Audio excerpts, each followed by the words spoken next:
हिंदसदवंदियाणं तिहुवणहिदमधुरविसदवकाणम् अन्तातीदगुणाणं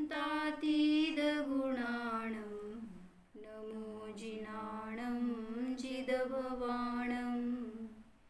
कुंदकुंदाचार्य भगवान की जय।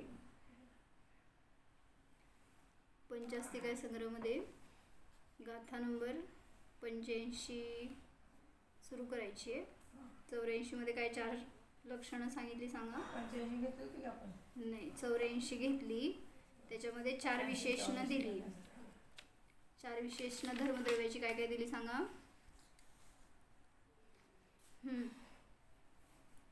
अनंत गुरुलघु गुणाच्या द्वारे परिणमन करणारा आहे, त्याच्या निमित्तात उत्पाद वे ध्रुव दिसून येतं।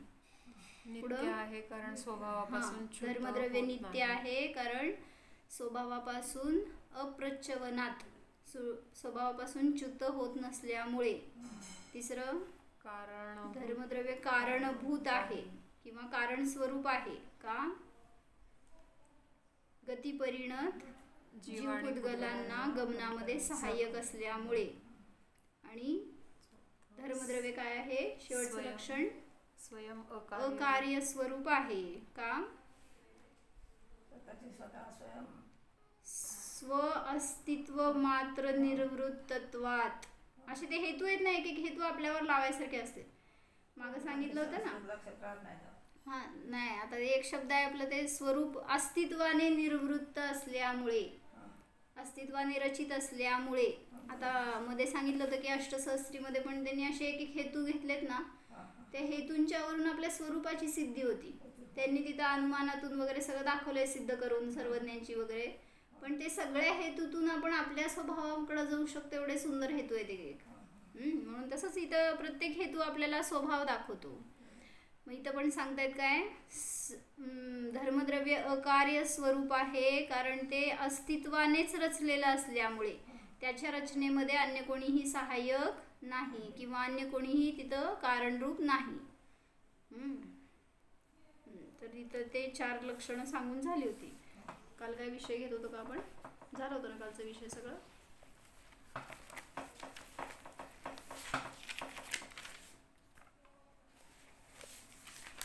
काल काय सांगत होते, काय शंका आहे का कोणाला। धर्मद्रव्य कसं आहे तर उदासीन निमित्त आहे, कारण जीव आणि पुद्गल तर स्वयंगमन करणारे आहेत।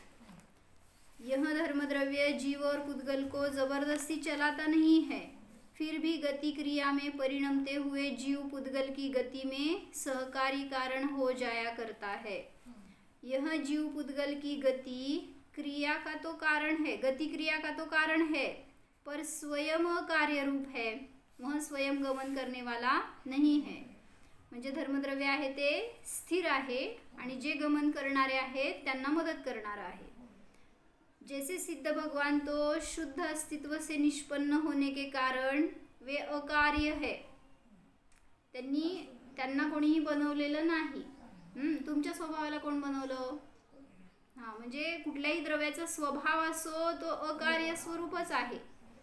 आणि काल मी म्हटले ना की प्रत्येक द्रव्याचं शुद्ध परिणमन चालू आहे, तर ते परनिरपेक्ष आहे। जसं धर्मद्रव्याचं सगळं परिणमन परनिरपेक्ष आहे, तिथं कुठल्या द्रव्याची कुठल्या पर्यायाची अपेक्षा नाही आहे त्या द्रव्याच्या परिणमनामध्ये। काय म्हणते काकी, हॅलो हॅलो। तर ते धर्मद्रव्याचं परिणमन स्वभाव रूपानेच असतं, शुद्धच असतं। मग तसं मी सांगितले की आपल्यामध्ये पण अनंत शुद्ध गुण आहेत किंवा शुद्ध परिणमन चालू आहे त्यांचं स्वभाव रूपाने। तर जे काही सामान्य गुण आहे त्या सामान्य गुणांच्या परिणमनामध्ये सुद्धा अन्य कोणाची आवश्यकता नाही। एक्झाम्पल काय, जीवत्व शक्ती आहे, अस्तित्व गुण आहे, चितिशक्ती आहे, कोणाची गरज आहे या रूपाने परिणमन करण्यासाठी तुम्हाला। म्हणजे हे जे सामान्य गुण आहेत त्या सामान्य गुणांना सहाय्याची आवश्यकता नाही आहे परिणमनासाठी।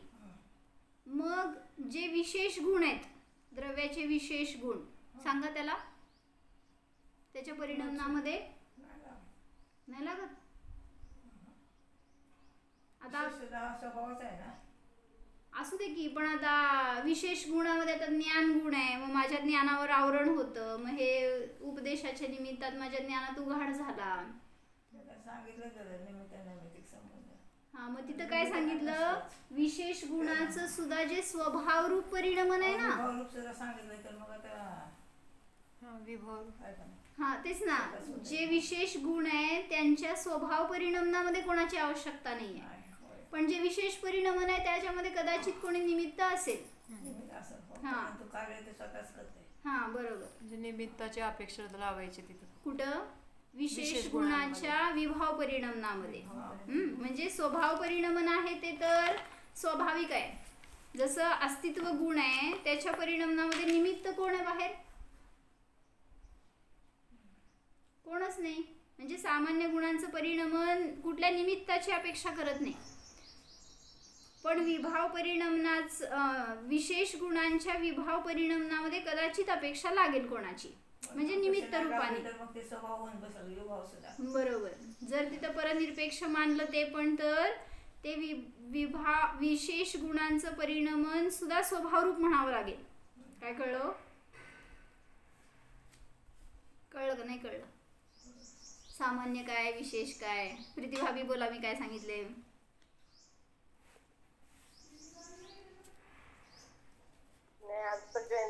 म्हणूनच तुम्हाला विचारले, शिक्षा स्वभाव परिणमन आहे म्हणायचं का, बाकीच्या कुणाची अपेक्षा नाही आहे म्हणून. हा, ज्या गुणांच्या परिणमनामध्ये पराची अपेक्षा नाही ते परनिरपेक्ष स्वाभाविक परिणमन आहेत, आणि जिथं अपेक्षा लागली तिथं विभाव रूपाने परिणमन करणार.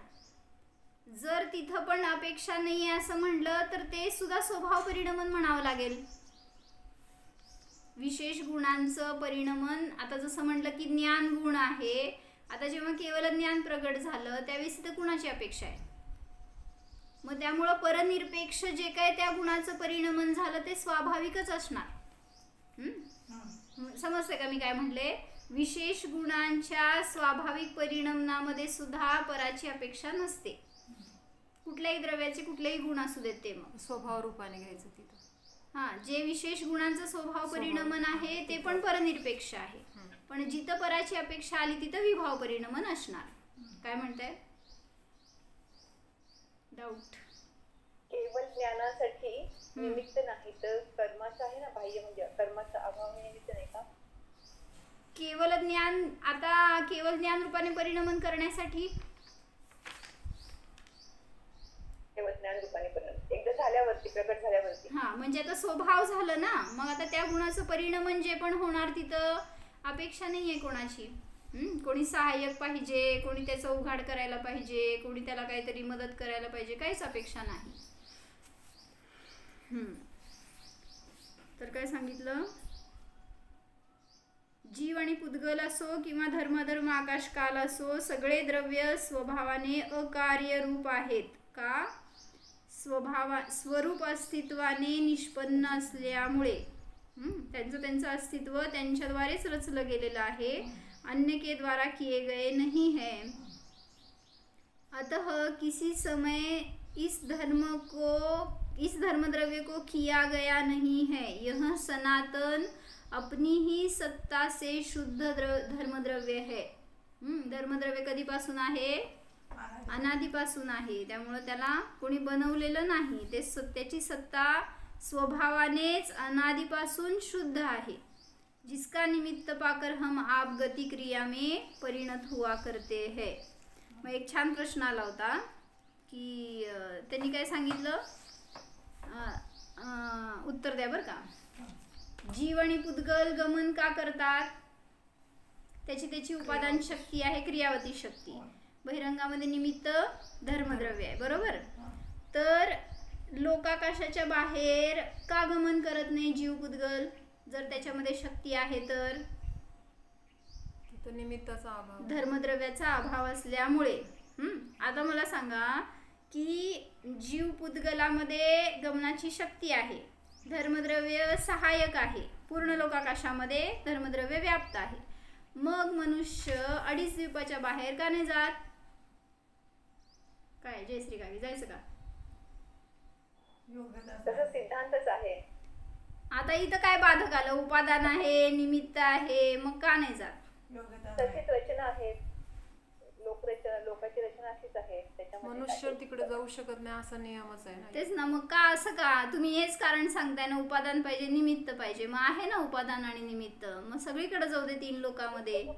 देवगतीचे जीव खाली का नाही येत? खाली 3ऱ्या नरकाच्या खाली का नाही जात? नारकीवर का नाही येत? ते पण जीव आहेत ना, त्यांच्यामध्ये क्रियावती शक्ती. हा योग्यता आणि वस्तू व्यवस्था तशी आहे ना. हा म्हणजे वास्तव योग्यताच आहे ना. उत्सवमय योग्यता. बरोबर. म्हणजे जीवाची तशी योग्यता म्हणा किंवा त्या धर्मद्रव्याची पण तशी योग्यता की ते जिथं आहे तिथंच गमनाला मदत करते. दुसरीकडे ढकलून देणार असतं तर नारकीवर आले असते, देव खाली गेले असते, मनुष्यवर खाली गेले असते, पण असं तर गमन होत नाही. म्हणून ज्या त्या द्रव्याची जिथं योग्यता आहे तिथं गमनामध्ये ते मदत करतात, एवढंच. म्हणून सांगितलं. आणि इच्छा नसताना पण गमन झालं. हा, इच्छा नसताना पण गमन होत नाही. त्यामुळे तिथं धर्मद्रव्य जबरदस्ती करणार नाहीये किंवा जीवामध्ये शक्ती आहे म्हणून निरंतर चालत राहणार नाहीये. जर गमनाची इच्छा असेल तरच तिथं गमन दिसून येतं.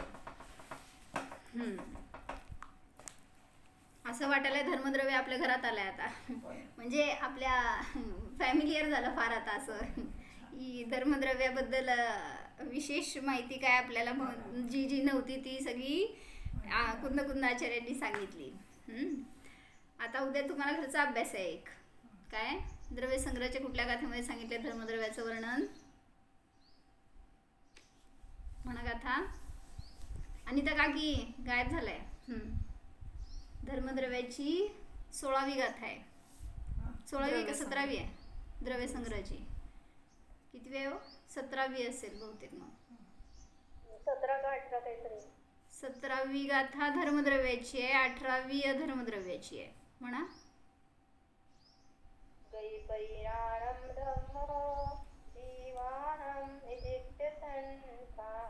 हा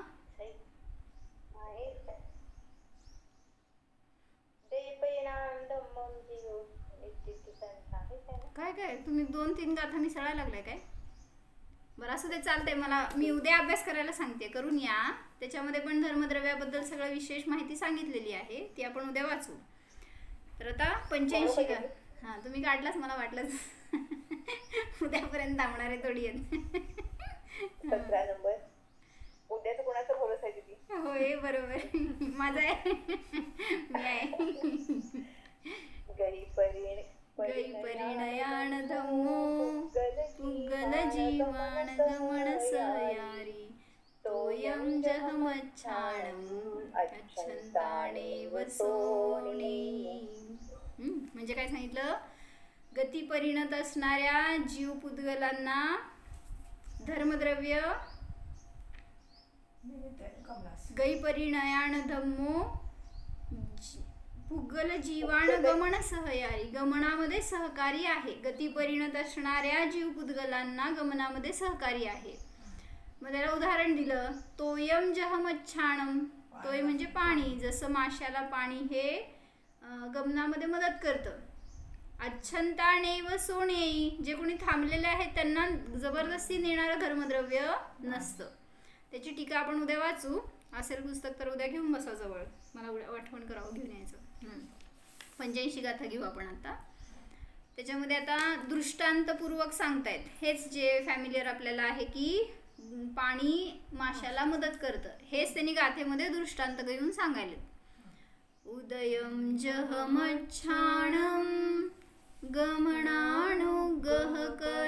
हवदिलोये तह जीव पोगलाणम धम्मम दव्वम वियाणाही. हा असतंय, कुठं पाडवेत असेल. नाही निही काय सांगितलं? उदय म्हणजे उदक. उदकचं उदय झालं. उदक म्हणजे पाणी. उदयम जहमच्छाणम, ज्याप्रमाणे मत्स्यांना उदक पाणी गमन अनुग्रह करम हवदी लोये गमन अनुग्रह करम हवदी, लोकांमध्ये जल हे मत्स्याच्या गमनाला अनुग्रह करणारं असतं. अनुग्रह म्हणजे उपकार करणारं असतं. तह त्याप्रमाणे धम्मम दव्वम जीव पोगलाणम वियाणीही, त्याप्रमाणे धर्मद्रव्य जीव पुद्गलांचा अनुग्रह करणारं असतं असं समजून घ्या. काय कळलं प्रगतीताई? जीव पुद्गलांच्या गमनामध्ये अनुग्रह करणारं धर्मद्रव्य असतं. काय समजलं? हा, म्हणजे तुम्हाला गमन करायचंय तर धर्मद्रव्य मदत करणारं असतं. धर्मस्य गती हेतुत्वे दृष्टांतः अयम, धर्मद्रव्याच्या गती हेतुत्वामध्ये हा दृष्टांत आहे. यथा उदकम स्वयं अगच्छत अगमयच्च स्वयमेव गच्छतां मत्स्यानां उदासीन अविनाभूत सहाय कारणमात्रत्वेन गमनम् अनुगृह्णाति, तथा धर्मः अपि स्वयं अगच्छन् अगमयंश्च स्वयमेव गच्छतां जीवपुद्गलानाम् उदासीन अविनाभूत सहाय कारणमात्रत्वेन गमनम् अनुगृह्णाति इति. एका वाक्यामध्ये पूर्ण टीका सांगितली आचार्यांनी. आता मी गाथा टीका वाचल्या, आता तुम्ही अर्थ सांगा. आज पुस्तक घेऊन बसा नाही आहे काय अनिता काकी? आहे ना? हां, आता अर्थ सांगा.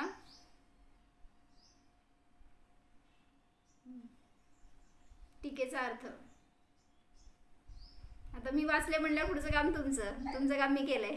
धर्म का गति हेतुत्व में दृष्टांत, यह दृष्टांत है. यथा ज्याप्रमाणे, खालचं बघायचं नाही, वर्ण लावायचं सगळं आपल्याला.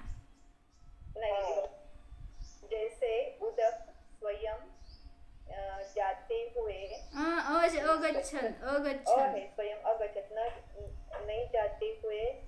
तुम्ही हिंदी काय घेतलंय? कोण आलंय का आमच्याकडं? स्वयमेव जाते हुए मत्स्यों को उदासीन अविनाभूत सहाय कारण मात्र होने से गमन को अनुगृह्णाति. मतलब समजलं का? यथा उदकम, ज्याप्रमाणे उदक म्हणजे पाणी, स्वयं अगच्छत अगमयच्च, स्वतः गमन न करता आणि गमन न करवता. हा, लागलं की.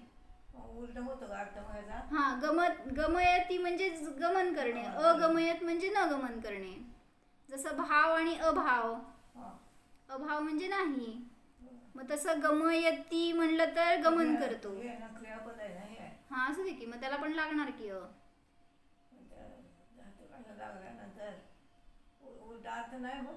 होतो ना. आता कुठं कसे धातू आहे त्याच्यानुसार लावायचं.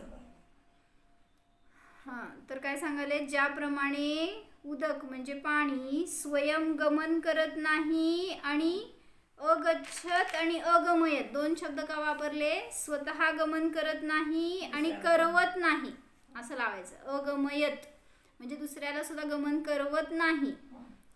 स्वयमेव गच्छताम, स्वयमेव गमन करणाऱ्या मत्स्यानाम, माशांच्या गमनामध्ये उदासीन अविनाभूत सहाय कारण मात्र रूपाने गमनाचा अनुग्रह करतं.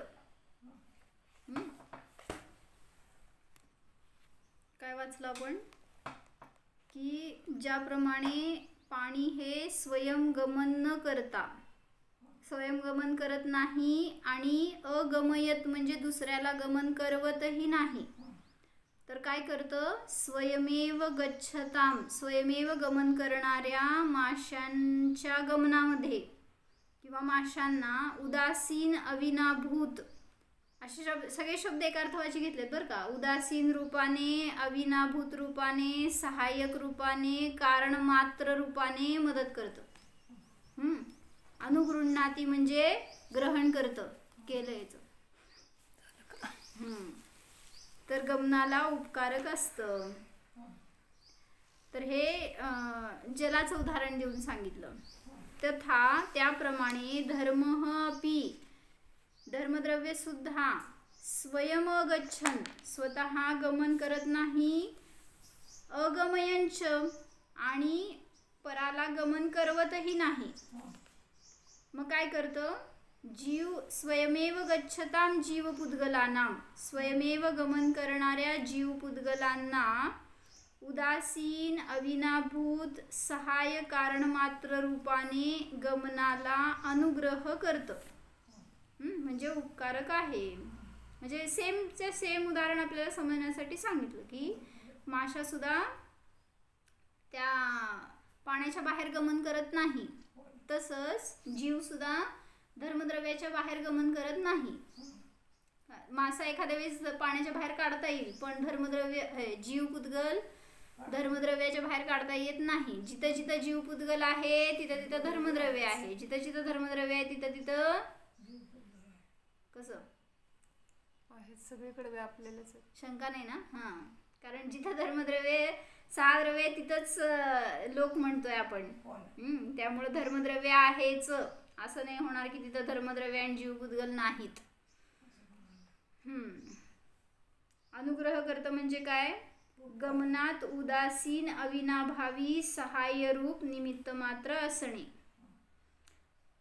त्यांनी भावार्थ घेतलाय. धर्मद्रव्य गमनामध्ये उदासीन हेतू आहे.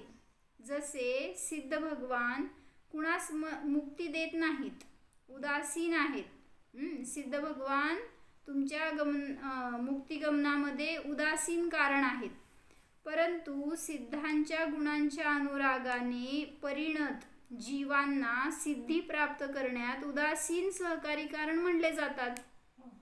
जे कोणी सिद्ध झाले ते तुम्हाला सिद्ध करत नाही आहेत. त्यांनी स्वतःला सिद्ध केलं नाही तर काय केलं हो त्यांनी? मग हां, मला सिद्ध व्हायचंय म्हणणारा जीव कधीच मुक्त होणार नाही. म्हणून सांगितलं तिथं सिद्ध करायचं नाही आहे स्वतःला. मग सकाळी आम्ही इष्टोपदेशची पहिली गाथा घेतली हो पहाटे, तर त्याच्यामध्ये आलं ना ते की कृत्स्न कर्मणः अभावे कृत्स्न कर्मणः यस्य स्वयं स्वभावाप्ती रभावे कृत्स्न कर्मणः. अर्थ करा.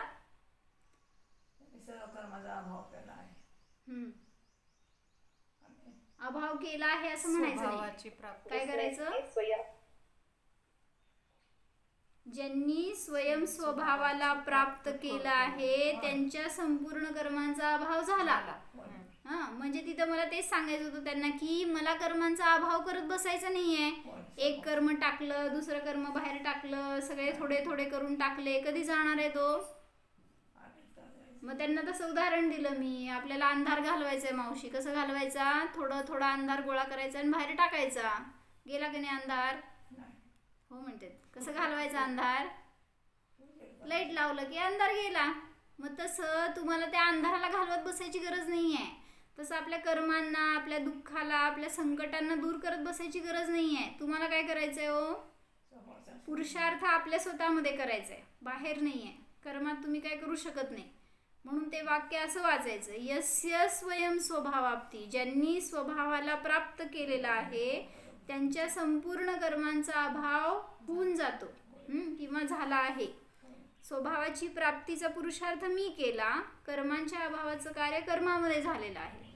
अशा त्या परमात्म्यांना माझा, जे संज्ञान रूप आहेत अशा परमात्म्यांना नमस्कार असो. कशासाठी सांगितलं मी? तुम्हाला सिद्ध करायचं नाहीये कोणाला.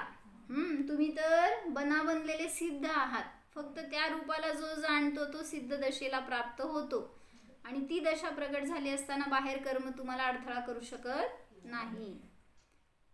सिद्ध गुणांच्या अनुरागाने परिणत जीवांना सिद्धी प्राप्त करण्यामध्ये सिद्ध भगवान उदासीन कारण म्हणले जातात.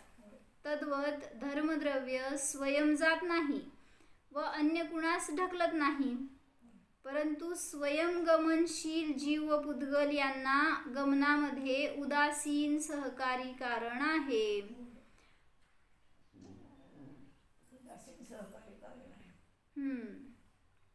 असं सहकारी कारण आपण सांगतो ना, तर त्याच्यामध्ये एकाने काय सांगितलं की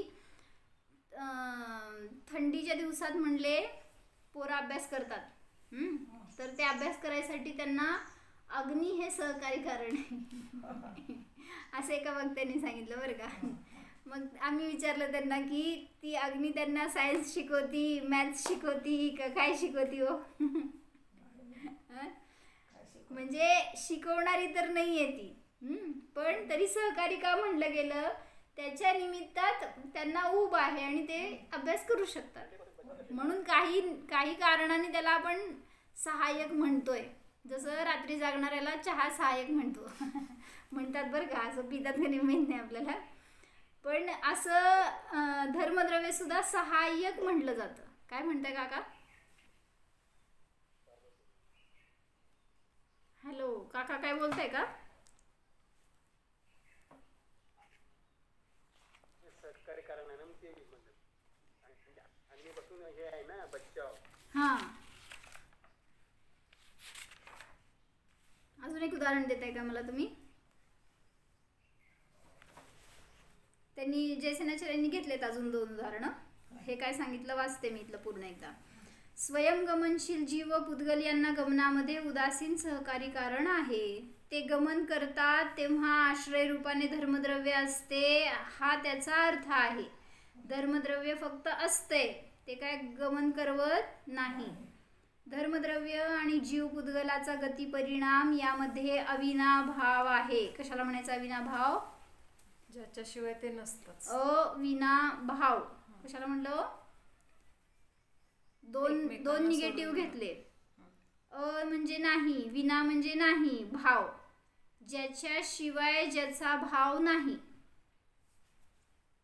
सद्भाव नाही, त्याला म्हणलं अविनाभाव.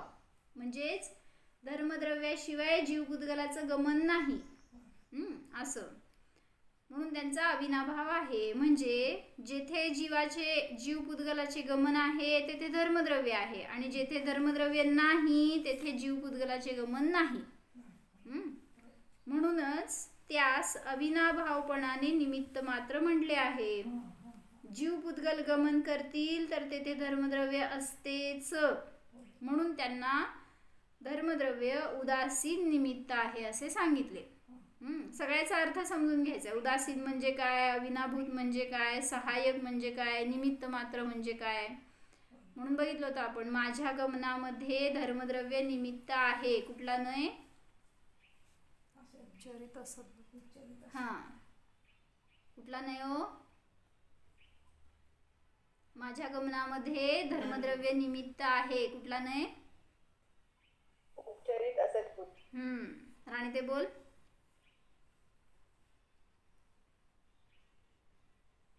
दुसऱ्या गावाला गेल्यास का वाटलं ना नयात गेल्यावर. उपचरित असद्भूत व्यवहार नाही. आता मला तेच तुम्ही वाक्य 3 नयात सांगा बघू मागच्या. अनुपचरित असद्भूत व्यवहार नाही आणि काय येणार जयश्री काकी? अनुपचरित असद्भूत. हां, नाही असद्भूत आहे ना. हां, बरं पहिला अनुपचरित सद्भूत सांगा. गती हेतुत्व वाले. गती हेतुत्व आले धर्मद्रव्य म्हटलं तर कुठला नाही. गुणातून द्रव्य गेलं. मग कुठला नाही. हां, काय अभेदवृत्ती ना. निश्चय नाही झाला, अभेदवृत्ती. कारण गुणातून अखंड द्रव्य दाखवलं ना. धर्मद्रव्य काय गती हेतुत्व वाला धर्मद्रव्य असं जर म्हटला तर अभेदवृत्ती झाला, निश्चय नाही झाला. मला आपल्याकडं लावायचंय.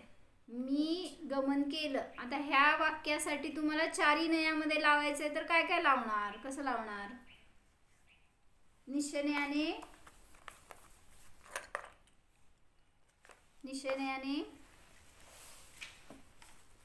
कोण आहे? नयज्ञ. वृद्ध स्वभाव घ्यायचंय का त्याचे? कशाला वर, कशाला? गती परिणत. आता मी गमन करतोय तर तिथं काय स्वभाव विसरला का काय?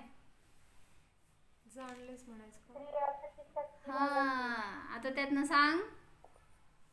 समोर बस की जरा माझ्या. काय सांगितलं? क्रियावती शक्तीवाला मी. असं म्हणलं की निश्चय नाही झाला. हो ना, बरोबर. पुढं आता लावा 4 नाही, सोपं आहे लावायला आता.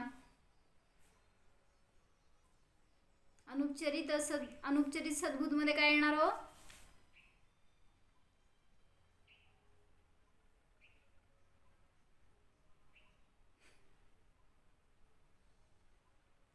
मेरी क्रियावती शक्ती. माझ्यामध्ये क्रियावती शक्ती आहे. क्रियावती शक्तीवाला मी म्हणताना अखंड घेतलात ना, आता त्याला खंडित करायचं, अंश रूपाने घ्यायचं. माझ्यामध्ये क्रियावती शक्ती आहे. तर झाला अनुपचरित सद्भूत व्यवहारने. स्वभाव दाखवतो ना तो, फक्त भेद रूपाने दाखवतो. पुढं उपचरित सद्भूत मध्ये काय येणार? पर्याय घ्यायचं त्याची. सांगा की. माझ्यामध्ये बोलणे पर्याय. माझं क्रियावती शक्तीने गमन झालं. माझ्या क्रियावती शक्तीची पर्याय परिणमन म्हणा. त्या क्रियावती शक्तीचं परिणमन असं म्हणलात, पर्याय घेतलात, तर ते उपचरित सद्भूत व्यवहारने. आता अनुपचरित असद्भूत मध्ये काय येणार?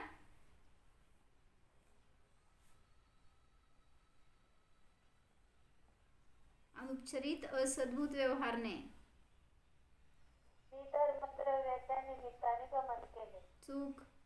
ते उपचरित मध्ये आलं ना. हा, धर्मद्रव्य भिन्न आहे ना, दोन भिन्न भिन्न द्रव्य असताना त्यांचा संबंध लावणार तर उपचरित असद्भूत मध्ये येणार.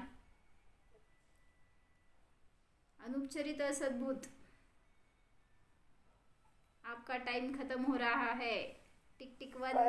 कर्म कुठलं कसं घ्यायचं? कर्म तरी हे सगळं काही काहीच येत नाही ह्याच्यामध्ये. हाय की हाय माझ्याकडे हाय एक ऑप्शन. कसं जयश्री काकी? आला पाहिजे. आता मी मनुष्य आहे आणि मनुष्याचं गमन झालं असं म्हटलं तर मनुष्य एका गतीतून दुसऱ्या गतीत गेला. कुठलं नाही झालं? मनुष्य म्हणलं तर मग उपचरितच येणार की. कशाला? मी मनुष्य आहे, कुठला नाही आहे. शरीराशी रिलेटेड आहे तर शरीराचा संबंध आहे ना तिथं. अनुपचरित सद्भूत मध्ये माझं शरीर म्हणता, मग शरीराने गमन केला तुम्ही कुठं असं म्हटलं तर त्या भवात म्हणा गमन झालं किंवा अन्य भवात गेला म्हणा, तरी सुद्धा काय झालं? अनुपचरित असद्भूत व्यवहारने. परत वाक्य सांगा दीदी.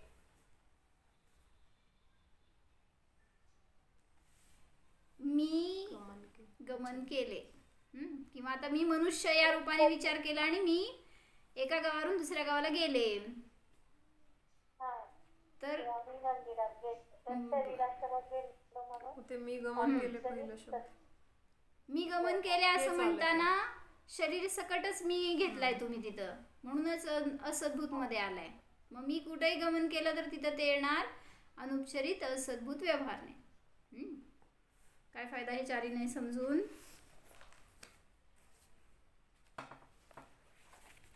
धर्मद्रव्याच्या वर लावत असताना कसं लावायचं? गती हेतुत्ववाला धर्मद्रव्य म्हटलं तर निश्चय नाही झाला, व्यवहारामध्ये घाला. धर्मद्रव्यामध्ये गती हेतुत्व गुण आहे असं म्हटलं तर अनुपचरित सद्भूत व्यवहारने. पुढं उपचरित सद्भूत मध्ये काय येणार? धर्मद्रव्याची गती पर्याय. गतिरूप पर्याय. बरोबर. असद्भूत मध्ये काय येणार? आता सामान्य असद्भूत क्षेत्राच्या अपेक्षेने घ्यायचं. काय? मध्य लोकातलं धर्मद्रव्य, ऊर्ध्व लोकातलं धर्मद्रव्य असं क्षेत्राकडून सांगितलं तर तिथं दोन द्रव्याचा संबंध आल्यासारखा झाला, क्षेत्र आणि धर्मद्रव्य असं. तर त्या 3 लोकातलं धर्मद्रव्य असं सांगत असताना ते काय झालं? उपचरित असद्भूत व्यवहार नाही होणार. ॲक्च्युली 2 द्रव्याचा तिथं संबंध येत नाही, त्याचं शुद्धच परिणमन असतं, पण आपण आरोपित सांगतोय ना. आता माझी जागा असं आपण म्हणतो त्यावेळेस धर्मद्रव्याची ती जागा असं म्हणत असताना उपचरित असद्भूत व्यवहार नाही. लागलं का जयश्री काकी? नाही लागलं? म्हणजे आता ते सांगितलं ना श्रेणिक नरकात आहे, तर कुठला नाही लागला?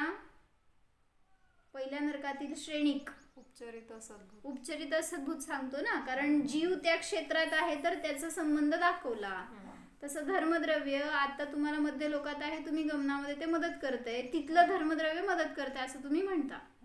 त्यावेळेस ते मध्य लोकातील धर्मद्रव्य, ऊर्ध्व लोकातील धर्मद्रव्य आहे ॲक्च्युली एकच, पण तरीसुद्धा असं कथन करताना भेद केला जातो. जसं माझी जागा, तर जागा एकच आहे आकाशद्रव्याची, पण तरीसुद्धा माझं घर, तुझं घर हे जे म्हणतो आपण, त्यात जसं भेद केला तसंच मनुष्यांना गमन करण्यामध्ये सहकार्य असणारं धर्मद्रव्य, देवांना गमन करण्यामध्ये सहकार्य असणारं तिथलं धर्मद्रव्य, असं मग ते ऊर्ध्व लोकातील धर्मद्रव्य असं म्हणलं तर उपचरित असद्भूत व्यवहारने, असं क्षेत्राकडून जर लावलं तर अशाप्रमाणे घडतं. पण हे सगळं समजून आपल्याला काय फायदा? धर्मद्रव्य कुठेही असू दे, ते दुसऱ्यामध्ये शिरत नाही, दुसऱ्या रूप होत नाही, पण जीव काय करतोय? सगळ्यामध्ये घुसायचा प्रयत्न करतोय. जात तर नाही, काय होत तर नाही, पण तरी सगळ्या रूप व्हायचा प्रयत्न करतो, म्हणून विभावाला प्राप्त होतो, स्वभावापासून च्युत होतो. म्हणून आता स्वभाव रूपाने परिणमन करायचं तर धर्मद्रव्याकडून शिकवण घ्यायची. ते अचेतन असून आम्हा सांगतात ना, ते त्या रूप राहतं, बदलत नाही. आणि मी चेतन असताना, मला सगळी जाणीव असताना, ज्ञान असताना सुद्धा मी काय करायला जातो? पररूप व्हायला जातो. म्हणजे ज्याला समजत नाही ते शाण आहे आणि आपण अति शाण आहे. कसं म्हणजे करायला पाहिजे परिणमन आपण स्वभाव रूपाने, स्वतःच्या रूपाने, पण परद्रव्य रूपाने परिणमन करायला जातो, म्हणून दुःखाला प्राप्त होतो. म्हणून स्वभावाला जाणा, मी सुद्धा धर्मद्रव्याप्रमाणे शुद्ध जीव आहे.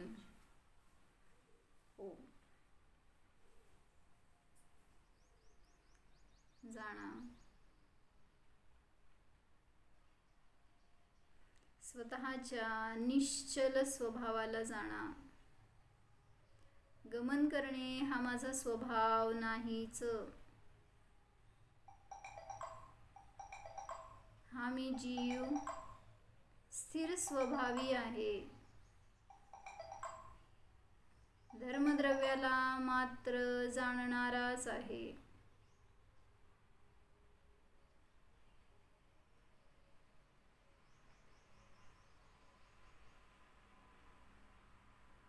अनंत शक्तींचा पिंड निज ध्रुव जाणा. मी आहेच.